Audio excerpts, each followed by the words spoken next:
তোর জীবনের ভাবনা, হৃদয়ে সুখের দোলা।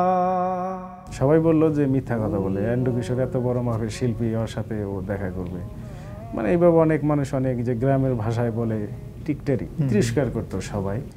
এই দিন সেই দিন কোনো দিন তোমায় ভুলবো না, চলতে চলতে পাবো দুজন স্বপ্নের ঠিকানা।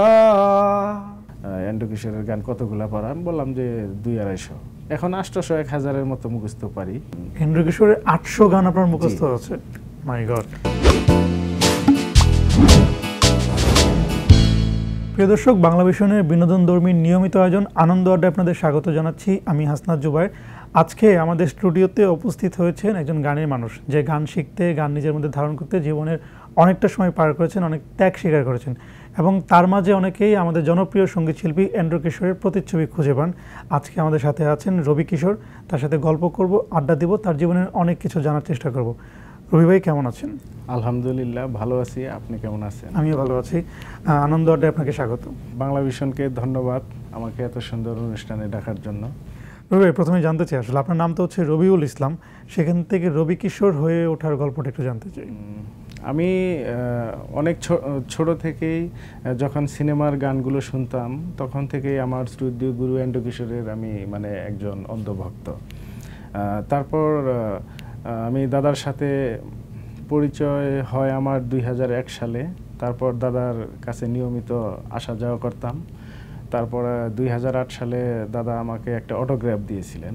পরে জিজ্ঞেস করছিল নামটা, যে রবিউল ইসলাম। পরে ওই রবি লেখা তার পাশে কিশোর বসাই দিয়েছিল, যে তোর নাম আজ থেকে রবি কিশোর।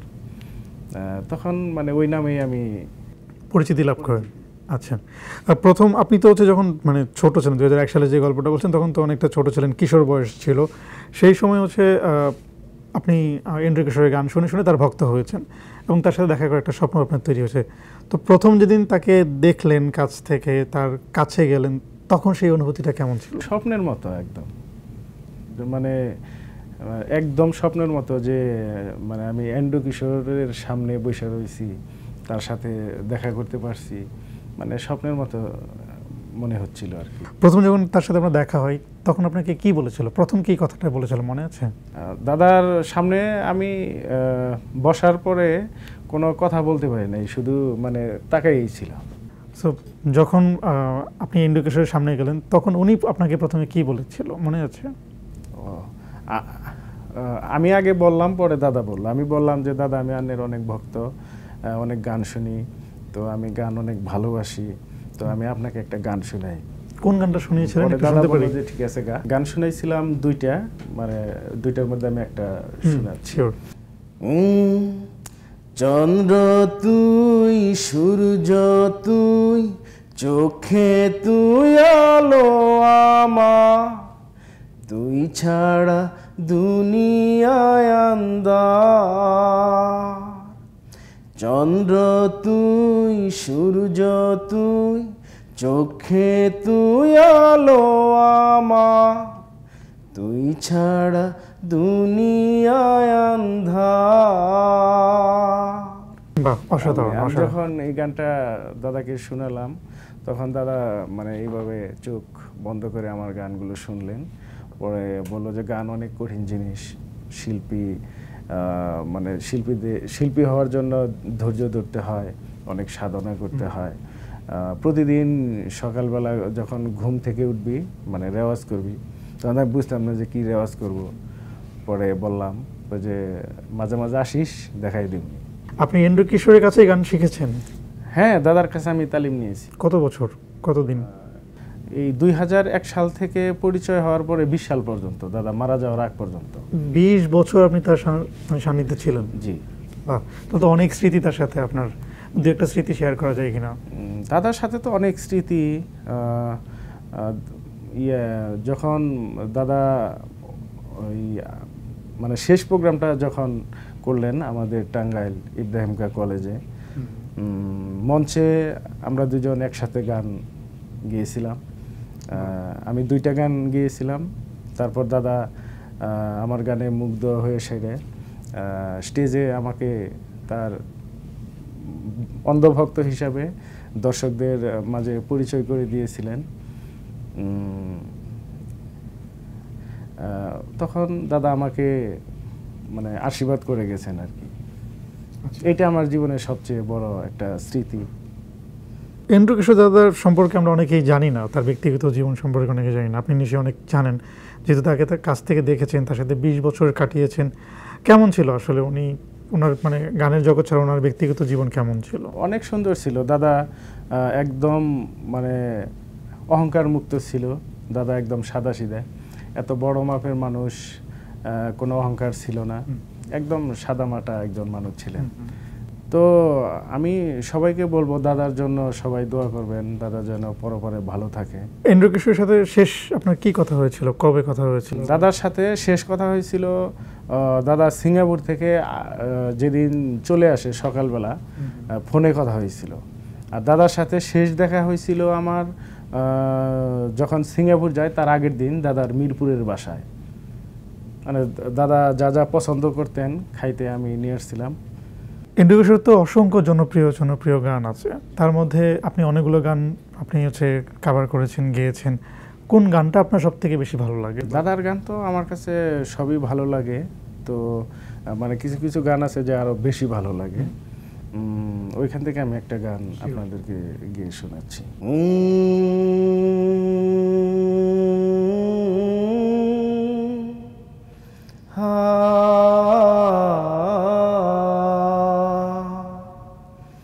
তুমি মোর জীবনের ভাবনা,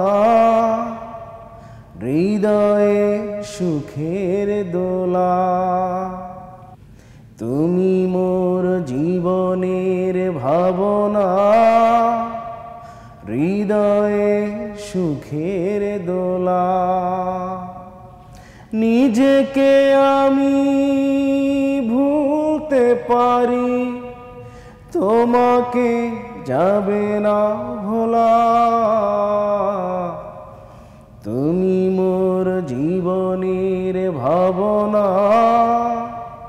হৃদয়ে সুখের দোলা। দারুণ দারুণ দারুণ। এন্ড্রু কিশোর দা আমাদের মাঝে নাই, আমরা তাকে সবাই খুব মিস করি। আমি একটু জানতে চাই আসলে যে আপনি তার থেকে যেহেতু গান শিখেছেন, তার মানে অনেক কিছু জানতে পেরেছেন, তার গানের অনেক কিছু আপনি নিজের মধ্যে ধারণ করতে পেরেছেন। এখন আসলে আপনি কি করছেন বা কিভাবে আপনার জীবনযাপন করছেন একটু জানতে চাই। এখন টুকটাক অ্যালবামের কাজ করতেছি, বিভিন্ন স্টেজ প্রোগ্রামে গান গাচ্ছি, এই তো, আর চর্চা করতেছি। আপনার গ্রামের বাড়ি কোথায়, বেড়ে ওঠা কোথায়? টাঙ্গাইল জেলা, গোপালপুর থানা আমার বাড়ি। কে কে আছে আপনার ফ্যামিলিতে? আমার বাবা মা, এক ভাই এক বোন। আচ্ছা, আপনার এলাকার মানুষজন আপনাকে কিভাবে মানে দেখে? আপনি যেহেতু এন্ড্রু কিশোরের গান করেন, তার ভক্ত। আমার এলাকার মানুষ তো মানে কেউ বিশ্বাস করতো না যে আমি আসলে এন্ড্রু কিশোরের কাছে আসতাম। সবাই বললো যে মিথ্যা কথা বলে, এন্ড্রু কিশোর এত বড় মাপের শিল্পী, ওর সাথে ও দেখা করবে। মানে এইভাবে অনেক মানুষ অনেক যে গ্রামের ভাষায় বলে টিকটারি তিরস্কার করতো সবাই। কিন্তু তারপর যখন দাদা স্বীকৃতি দিলেন আমাদের এলাকায়, তখন আর কেউ মানে এইভাবে অবিশ্বাস করে, অবশ্যই সত্য কথাই বলছিল। এখন এলাকার মানুষ সবাই দোয়া করে, ভালোবাসে, এলাকার ভালোবাসে। প্রথম মানে এন্ড্রু কিশোরের সাথে দেখা করতে চান, কারণ আমরা যতদূর জানি যে খুব মানে সহজে তারকাদের সাথে দেখা করা যায় না, তারকাদের সান্নিধ্যে যাওয়া যায় না। আপনি যে দেখা করলেন তার সাথে, এই মানে সংগ্রামটা জানতে চাই। আমি যদি জানতে চাই আপনি আসলে কী পরিমাণে কষ্টটা করেছেন তার সাথে দেখা করার জন্য, কীভাবে তার সাথে দেখা করার পথটা খুঁজে পেয়েছেন? বাংলাদেশ টেলিভিশনে তখন তো মানে প্রতি সপ্তাহে একদিন করে যে ছবিগুলো হতো, সবাই আমরা দেখতাম। তো দাদার একটা গান শোনার পর ওই গানটা আমি একটু শিওর।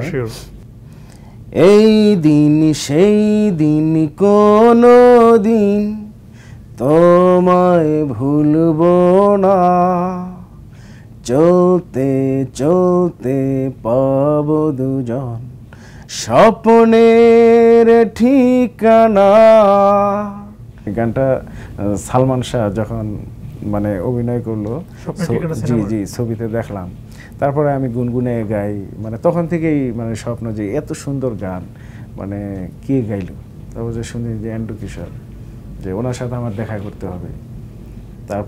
তারপর এই তো এই আশা, সেই গল্পটা জানতে চাই, এখন দেখা করাটা আসলে সহজ ব্যাপার ছিল না। Save the children Australia flight একটা প্রজেক্ট ছিল, জানাতে চাই। সেই অনুষ্ঠানে আমি বাংলাদেশ টেলিভিশনে আসছিলাম, তখন আমি খালি গলায় 12টা গান গিয়েছিলাম। নোবেল ভাই ছিল যে তুমি 12টা এন্ড্রু কিশোরের গান গাইলা, তো এন্ড্রু কিশোরের গান কতগুলা পারা? আমি বললাম যে 200-250। এখন 800-1000-এর মতো মুখস্থ পারি। এন্ড্রু কিশোরের 800 গান আপনার মুখস্থ আছে? মাই গড। তারপর আমি নোবেল ভাইকে বললাম যে আমার শ্রদ্ধেয় গুরু এন্ড্রু কিশোরের ঠিকানাটা একটু যদি দিতেন, তারপর আমাকে দিয়েছিলেন। তারপরে গিয়ে দেখা করলেন। বাহ। তার সাথে তো আপনি মঞ্চে অনেকবার গান গেয়েছেন, তাই না? তো সেই ওই অভিজ্ঞতাটা কেমন ছিল? অসাধারণ। মানে আমি ভয়ও পাইতাম যে দাদার সাথে স্টেজে গান গাওয়া এটা স্বপ্নের মতো, কিন্তু দাদা অনেক কিছু দেখাই দিতেন, বুঝাই দিতেন যে এইভাবে গাবি, তাল লয় স্কেল ধরা ছাড়া, এগুলা মানে এই করতাম আর কি। গুরু, সে তো আপনার গুরু, এন্ড্রু কিশোর তো আপনার গুরু, শিক্ষক। আর শিক্ষকের সাথে সুখের মুহূর্ত থাকে, দুঃখের মুহূর্ত থাকে, অনেক সময় শাসনও করে। তো এরকম কোনো মুহূর্ত হয়েছে কিনা যখন আপনাকে খুব শাসন করেছে, খুব বকাঝকা করেছে, খুব কষ্ট পেয়েছেন, এরকম কোনো মুহূর্ত ঘটেছে বা হয়েছিল? না, আমি দাদার কোনো আচরণে আমি কোনোদিন কষ্ট পাই নাই। ধানমন্ডি জিগাতলা দাদা যখন ওইখানে বসতেন, আমি একদিন চলে আসলাম, দাদাকে আমি বলছিলাম যে আমাকে সিনেমায় একটা গান গাওয়ার সুযোগ দেন। ওই দিন দাদা একটু আমার উপর একটু রাগান্বিত হয়েছিলেন যে গান আরও অনেক দিন শিখতে হবে, গান এত সহজ না, একটা ছবি বানাইতে 1 কোটি টাকা খরচ হয়, ওইখানে প্রযোজক তো আর গান দিব, কিন্তু গান দিবে, কিন্তু ওই পর্যন্ত আগে যাইতে হবে। এটা বলছিল 2009 সালে। আচ্ছা। তখন আমি রাগ করি নাই, কিন্তু মনে তো আশা অনেক ছোট থেকেই যে গান গাবো। তারপর দাদা বলল যে আমি তোর জন্য দোয়া করি, তুই একদিন অনেক বড় গায়ক হবি, কিন্তু প্রতিদিন সকালবেলা নিয়মিত রেওয়াজ করতে হবে, ধৈর্য ধরতে হবে। আচ্ছা, আমি একটা রিয়েলিটি শো দেখেছি, একটি টেলিভিশন চ্যানেলের একটি রিয়েলিটি শো ছিল, সেখানে আপনি অডিশন দিতে গিয়েছিলেন এবং সেখানে আপনি অনেক মানে আবেগ আপ্লুত হয়েছিলেন এবং এন্ড্রু কিশোর আপনাকে সান্ত্বনা দিচ্ছিল। সেই মানে স্মৃতিটা একটু যদি জানাতেন আমাদের। তখন তো মানে আসলে আমি তো অনেক মানে স্বপ্ন দেখি যে আমি বড় গায়ক হব। ওইখানে দাদার কাছে যাই, সেটা কান্নাকাটি করছিলাম, দাদার সাথে আমার মাঝখানে কিছুদিন দেখা হয়েছিল, এই জন্য কান্নাকাটি করছিলাম। তো ওই যে গানটা শুনছিলেন আমার সারা দেহ খেয়ে গোমাটি, ওইটা তো মানে ওই কান্নাকাটি করতে করতে গলাটা ভেঙে গেছিল, কিন্তু তার আগে আমি আরেকটা গান গিয়েছিলাম, ওইটা হয়তো দেখায় নাই। এই গানটা যখন গাইলাম তখন আয় বাচ্চু স্যার এসে আমাকে জড়ায় ধরলেন। তারপর কিন্তু ওই যে মকটা দাদা স্বাক্ষর করে দিয়েছিলেন, হয়তো ওই পর্যন্ত মানে ওইটা পর্দায় দেখায় নাই। আচ্ছা, আপনি তো হচ্ছে এন্ড্রু কিশোরের 800 গান আপনার নিজের মুখস্থ আছে, আপনি আপনার নিজের কোনো গান সিনেমায় গিয়েছেন বা সিনেমায় প্লেব্যাক করেছেন? সিনেমায় গান গাওয়ার এখনো সুযোগ পাইনি। এখনো সুযোগ পান না, কিন্তু সুযোগের অপেক্ষায় আছে। আচ্ছা, যেহেতু দাদা মানে এন্ড্রু কিশোর যেহেতু পৃথিবীতে এখন নেই, তাকে আসলে কতটা মিস করেন বা তার কথা মনে পড়লে আসলে কেমন লাগে আপনার? এই মানে ভাষায় বুঝাইতে পারবো না আপনাকে, মানে এত কষ্ট লাগে। দাদার কথা মানে সবসময় মনে হয়, যে মাঝে মাঝে মনে পড়ে তা না, সব সময়। যখন রাত্রিতে ঘুমায় থাকি, যে পর্যন্ত ঘুম না আসে এই পর্যন্ত দাদার কথা মনে পড়ে। আপনাকে কি কেউ বলেছে যে আপনার চেহারাটাও অনেকটা এন্ড্রু কিশোরের মতো? হ্যাঁ, অনেকেই বলে যে আমি তার ছোট ভাই। দাদার বাসায় এক সময় আমি কিছু ফল নিয়ে মানে যাচ্ছিলাম, একটা রিক্সায়, মিরপুর 10-এ নেমেসের একটা রিক্সা নিয়ে দাদার বাসার সামনে যখন চলে গেলাম, রিক্সাওয়ালা আমার কাছে ভাড়া নিল না। কেন? বললো যে আপনি এন্ড্রু কিশোরের ছোট ভাই, আমি আপনার কাছে ভাড়া নিব না। এটা আমার জীবনের সবচেয়ে মানে বড় একটা স্মৃতি। পরে দাদাকে বললাম যে দাদা এই বললো, পরে হাসলো, ঠিক আছে তুই তো আমার ছোট ভাইয়ের মতোই। রাইট। আমরা আপনার নিজের কোনো গান শুনতে চাই যেটা একদমই আপনার মৌলিক গান। মৌলিক গান তো অনেকগুলো গিয়েছি, যেটা আপনার ভালো লাগে। তো ওইখান থেকে আমি একটা গান আপনাদেরকে শোনাচ্ছি। গাঁও গ্রামের মানুষ আমি, সাদা সিধা মানুষ আমি, অহংকারে নাই। রোজ সকালে পান্তা খায়, নাঙ্গল লইয়া চকে যায়, মনের সুখে গান গাইয়া হাল চাষ কইরা খায়। গাঁও গ্রামের মানুষ আমি, সাদা সিধা মানুষ আমি, অহংকারে নাই।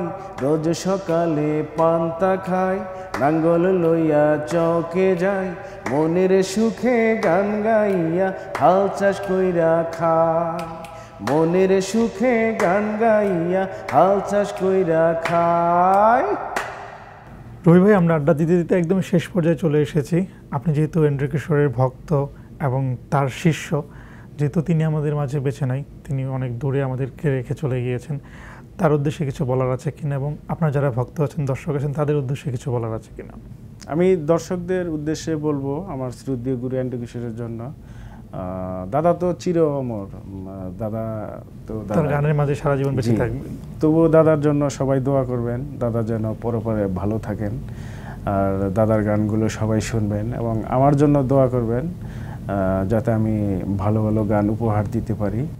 আর বাংলা মিশন চ্যানেলকে ধন্যবাদ আমাকে এত সুন্দর একটা অনুষ্ঠানে আনার জন্য।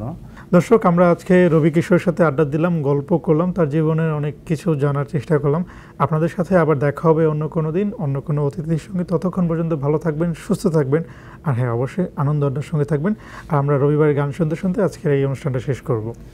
তোমাকে ভুলে যাওয়া হলো না আমার, এই অপরাধ ক্ষমা করো। যত ভাবি ভুলে যাব, মনে পড়ে যায়, মনে পড়ে যায়, মনে পড়ে যায় বেশি আরো। তোমাকে ভুলে যাওয়া হলো না আমার, এই অপরাধ ক্ষমা করো। যত ভাবি ভুলে যাব, মনে পড়ে যায়, মনে পড়ে যায়, মনে পড়ে যায় বেশি আরো।